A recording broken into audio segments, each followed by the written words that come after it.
अरे जल में बिटोड़ा के ले जाए खाना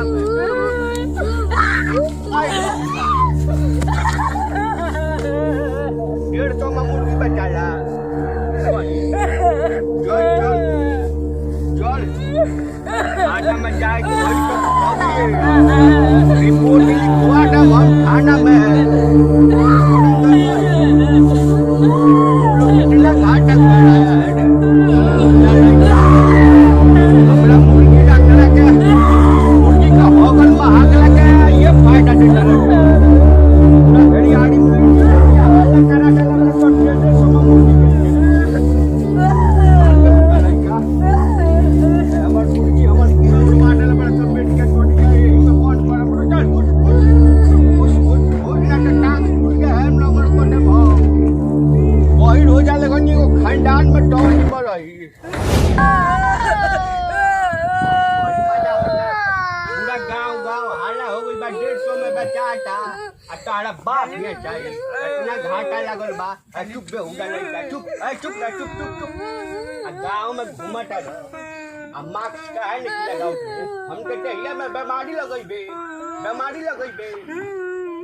थोड़ा के पोषपाल के इतना सज्ञान कनी को दुए चाहाड़ा बाड़ी तेरे जाली घूमे को होता रहता गांव में कौन घूमता कोरोना वायरस हमनी के पूरा गांव में हाला बटा बीमारी कोई हमने दैया मरे अपनी पंचायत में लग गया आई बना रोड लोग सीटा घूमता आवता गांव में तो बीमारी हमनी के ना होता ए पे उठा लेकिन 150 में बचले बड़ी मुर्गी कितना घाटा लगल बारे 2 लाख कहां से सामने इतना घाटा लगल बा ए बाबा ये बेटे हाथ हम बोला के पोखरिया समझे आई दादा पूरा पोखरिया सन का तो बेटा सबेटे गुल्ले का पोखरिया के खोजत रहल बेसमेंट का गाजा पियटाड़ी बेसमेंट के ओइने डका को चेहरा तो साफ मुछो डांगड़ खानी लौका न मोंड कोलेटा अरे तुमने तो उड़ल का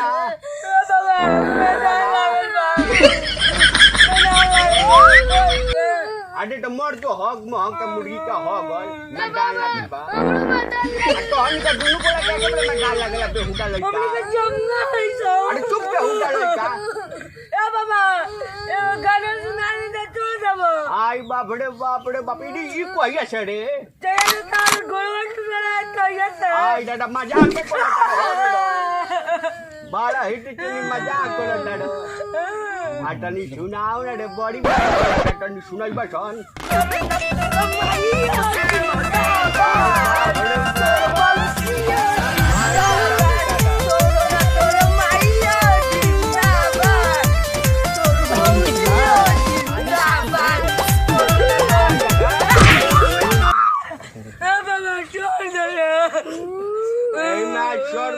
मोजा मुर्गी का हो गल ताला मार डाले बनी हम जा डाली घर आइले छोटा सुन तो यही में हो छटा डाली भेड़ियाड़ी के मेला हो सुन तो हम चले तुझे बाहर जब मेला लगे हमें बुलाना चला मेला बाबा यही डरे गई बच्चा हमार बुढ़ारी में इज्जत कोई बच्चा इज्जत बचाओ का सरकार बड़ी मजाक करे वाला हो गई बड़ा का बाबा से अपन तनको ने गट बूढ़ पुरानिया उम्र वाला ले हाथ शर्म नहीं खा तनको बे ना बाबा जवानी शर्म बाबा मेरे तार जवानी टनटना बाबा हम लोग मेला चला बड़ी बे शर्म मारी बड़ा उल्टा पुल्टा बोलत डाली उल्टा लइका कहीं का बाबा पूरा गांव में हाला करा डाला बड़ा सा ए बाबा गानवा गाना नहीं दे हमनी के दोनों वाले चोदा रे मेला देखे जाएगा बम्बड़ी आड़ी के बाबा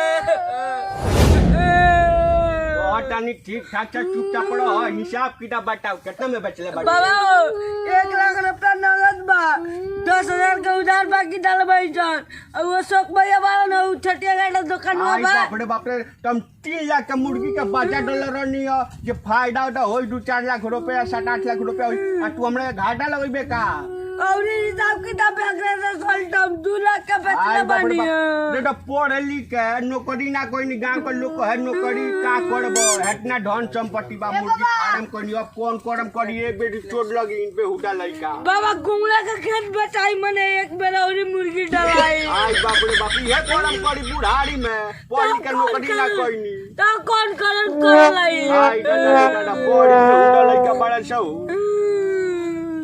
बड़ी मजा बा हमारी, इतना भयंकर ई करम कोई नहीं, अब कौन करम करी, ए बाबू लगी।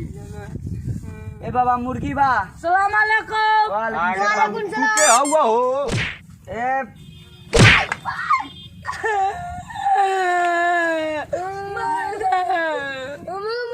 बड़ी पे हुटा लइका, बड़ी पे हुटा लइका, बाड़ी पे हुटा लइका। आ तू क्या हुआ बुलेट का है रे? तारा मुंह में बोल नहीं के। बा ना अरे बोली का कोडाल बड़ी पे हुटा मुर्गी लइका? चाहिए मुर्गी एको बा को मुर्गी बाबा बाड़ी से, एको को मुर्गी बाड़ी से कावल हम मुर्गी पूरा चोरा का बेचल बड़ा सा भेड़ियारी मुर्गी 3 रुपया हल्ला हो गइल, पूरा गांव के लोग जान सब मुर्गी बेच देने वाला सब बेचल बड़ा सा। कहां से डीटा हड़ा के हो बाबू? हम सुननी है कि तारा में बा मुर्गी गांव में लोग कहत रहला। अरे बाप रे बाप, कितना हल्ला कोइल बड़ा सा रे, कहां से लोग आवत। पका पुखरिया बीर गजरा बिदा सब कहू लगल बा। चुप का हुटा लइका मार के तोर हुटा फाड़ देम, सब पे हुटा होइल बड़ा सा। जान बाबा किन को बात दे दो। चुप, सब लोग से कहबे हमनी के खाई ले जनवरी 1 जनवरी आवेला बा, हल्ला कोइल बड़ा सब लोग। अभी ना कि सर पे इंडियन में मिलता है खाना पोखरिया। चुप का हुटा लइका, बड़ी रोटाड़ा, बड़ी नौटंकी बाटर, सब काम हम करनी है, तू बेच दे तारा चोरा है। सदामा के पंपड़ी के एरिया में फार्म हो अरे तू कौन हुआ हो? हम पोखरिया के हई अरे तो तू कले आइल बड़ी रे पे हुटा लइका? ए मुर्गी किनाइल बनी सदामा के पंपड़ी कोला लोग जे फार्म में बा मुर्गी। अरे बाप रे बाप, तो पूरा लोग जान गइल बेकन के बेचला के मारे, कितना हल्ला हो गइल बा हो। सब गांव में लोग ले गइल बा हमनी के। बे हुटा लइका पूरा गांव में हल्ला करा डाला बड़ा से जे मुर्गी बेचाता। बेटा का हल्ला ना होई। तो ये बेटा का सर पे ना पाई त हल्ला ना भई रहा है। तू बड़ी को तारा घर आला 5 को मुर्गी खा ले। चुप बे हुटा लइका। बाकी ना हो अरे नई का बाबू का जा लगी यहाँ से कौन का बड़ी व्यवस्था को टाइम माल चढ़ाओ टने। चलबा पार्टनर गुलफिया के भट्टी में दारू पिया है। आय आय रे, ई कौन हिया रे गुलाबिया रे पे हुटा लइका? ई कौन हिया टनी हमरो के ले चलो चौड़ा भट्टी में। लगा ना तेरियो ममर कोठनिया जाली तू तो भाग जा। चुप बे हुटा लइका। कौन बोलना? लड़का का गर्लफ्रेंड होला कहीं? अब बुरा आदमी के गर्लफ्रेंड होला कोई। आय दादा गुलाबिया हमर गर्लफ्रेंड रहे। आ गुलाबिया का नाम सुनते ही हमर जवानी आडा गले बे हुटा लइका। तोर जवानी आ गई हमरा देह में पूरा करंट पैदा हो गए। यही में रहो करंट लगा के मुंह आडा में चलो, लेकिन बाबू का गुलाबिया का भट्टी में डाल ले चलो, लेकिन हम लोग